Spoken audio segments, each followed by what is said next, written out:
Hello and welcome back to another FL Studio 20 basics video. Today we're going to be looking at the mixer. We're going to be going over all the basic and advanced functions, showing you how to use it. The last video in the series was all about the channel rack, and there's going to be a little bit of crossover, but not too much. So the mixer is where you're going to be sending all of the audio in your project, and this is where your song's really going to come to life. You're going to be changing the levels, the panning, you're going to be adding effects like reverbs and delays, side chaining, and sending audio all over the place. And it sounds a little bit complicated, but FL Studio makes it super simple. So the mixer is really easy to customize, and it's split into three main sections. First thing I'd note is just to get it into a setting that works really well for your screen. So if the mixer isn't open, you can press F9 to open it, or press this button up here to open it. You can resize vertically just by dragging from the top, and sometimes when you resize, some functions disappear or reappear, but that's okay. I'll explain what all of those are in just a minute. You can also resize from the right or from the left just to make it fit your screen. And if you drag it around your screen, it can sometimes dock into a section, like it's sort of docked into the left-hand side there. The main sections of the mixer are broken up as follows. So at the left-hand side, we have a current track, which displays the volume level of the current track, and you have the option to add some effects onto the current track. The master track is where all of your audio is eventually going to be sent, and this is where you put your sort of mastering or sort of full mix bus effects. The middle section here, which is called the middle dock, is where you're going to send all of your individual tracks, so your drums, your instruments, and all of that, so that you can give them individual effects. The right-hand side dock you can access by clicking here on this grey bar, and this just opens up a few more, and you can use these as sends, or you can use those as normal mixer tracks as well. Each track has a unique track inspector, which is by default on the right hand side of the mixer. I'm going to go into this options at the top left, and I'm going to change the view so that the track inspector is on the left hand side. I prefer it there because I like having all of my menus and options all over on the left hand side of the screen. Each track has an individual effects chain like this. This panel at the side is where you're going to be using your effects, like your EQs, your compressors, your reverbs, and such. Just before we get into the effects, I want to keep talking about the customization. At the top here, there's a button here that says compact. If you open it up, there's loads of view options, so you can set it to a wide view, an extra large view, and just find something that really suits your screen, your resolution, and sort of your eyesight as well. On each insert, from top to bottom, what we have is the number of the insert. We have the insert name, which you can change by right-clicking, pressing rename, and recoloring it by picking a color from over here. You can mute it by pressing this green button. This track would be muted.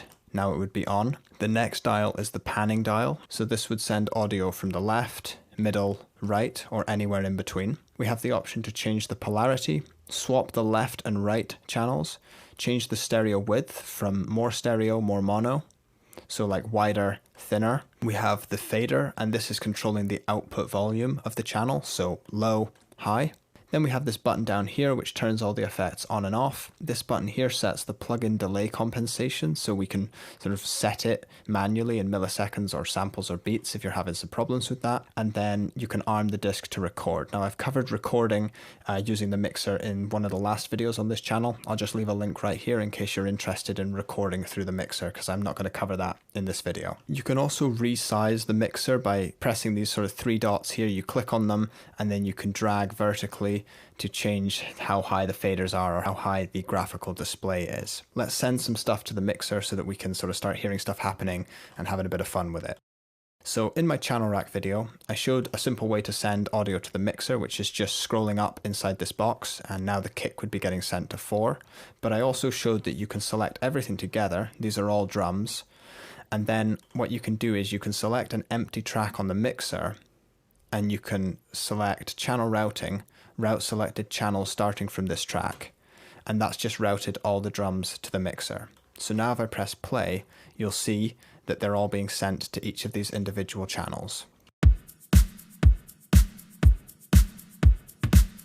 Now that they're on these individual channels, you can say click on the snare, you can go to its individual effect, and then you could add something to that. So I'm going to add a reverb to the snare. and that reverb was only affecting the snare. On the effects chain, you have the option to add up to 10 effects. You can mute the effect, and you can also blend the wet and dry of the effect. So I'm going to play the audio, I'm going to mute the reverb, and then I'm going to fade the reverb so that we have a little bit less of it.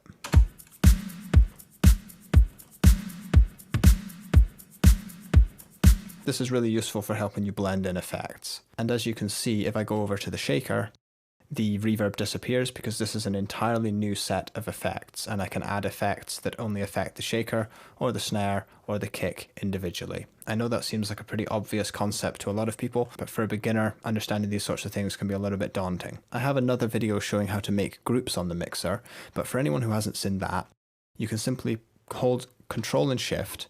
You can select all the channels that you want by clicking and dragging, and then if you go down here, you can right click and select route to this track only. And then it routes all of the channels just to this. And then you can give it a name like drums, recolor it, and then we've effectively created a drum submix. Something to note now that we've set this up are these cables at the bottom.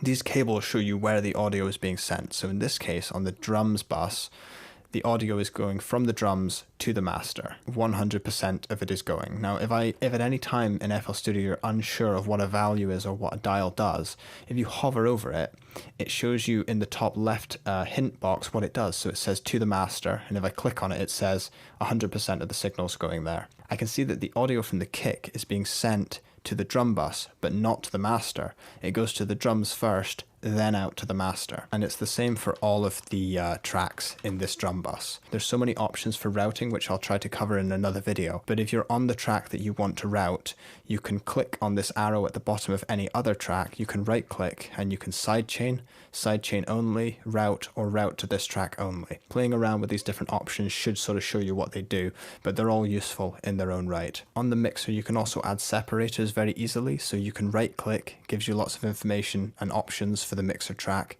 and there's this group option. You can just press separator, same over here, and it just kind of separates it off, makes it a little bit easier to sort of distinguish between your groups. I'm going to go over all the options available on one track while the audio is playing so that it makes a little bit more sense. So I'm going to play and then I'm going to solo the snare. And now that we have the snare soloed, I can mute it or turn it on again. I can pan the signal to the left and to the right. I can reverse the polarity. I can swap the left and right. And then I can make it wider or thinner. And then this option at the bottom will let me turn the effects on and off. And then that lets me change the volume. One thing to note is that this volume is after the effects. So if you add reverbs, delays, EQs, this will be changing the volume out of those effects, not the volume going into those effects. I have another video all about gain staging, which I'll leave in the description because it's a little bit too much to go into right now. The last thing I'd say is that there are loads of different ways to customize this. If you go into this option at the top left, there's all sorts of things that you'll discover over time. A pretty important one is the view tab. So you can change the view so that it's not a dB meter, it's a waveform instead. I'll just show you this right now. You see these waveforms? That can be really, really useful when you're programming drum grooves. You can change the naming, you can change the routing cables so that you see them or don't. You can see a compact plugin list, and you can change the brightness of the mixer. So if it's too bright, you can just change it down so it's a bit lower, more subdued, maybe more professional looking.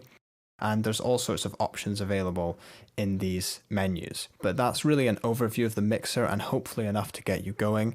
If you didn't want to make a group and you just wanted to route an individual track, a great way to do it is just to scroll up and down on here, rename the track whatever you want to name it, and you're good to go. It's really good to stay organized as you're working in a project, so don't be afraid of naming, using colors, using icons in the mixer, all sorts of stuff to try and stay organized. Just try to find a way to make this mixer work for you so that it fits into your workflow and sort of helps you create the sound that you want to create. There's nothing to be scared of here, and remember that at any time if you're unsure what a dial or a button does, FL Studio gives you a hint up in the top corner and it lets you know that that's the panning, that's the volume, that's the stereo separation. But thank you very much for watching. I do hope this video has helped you get off on the right track, and I hope to see you in future videos too. Bye for now.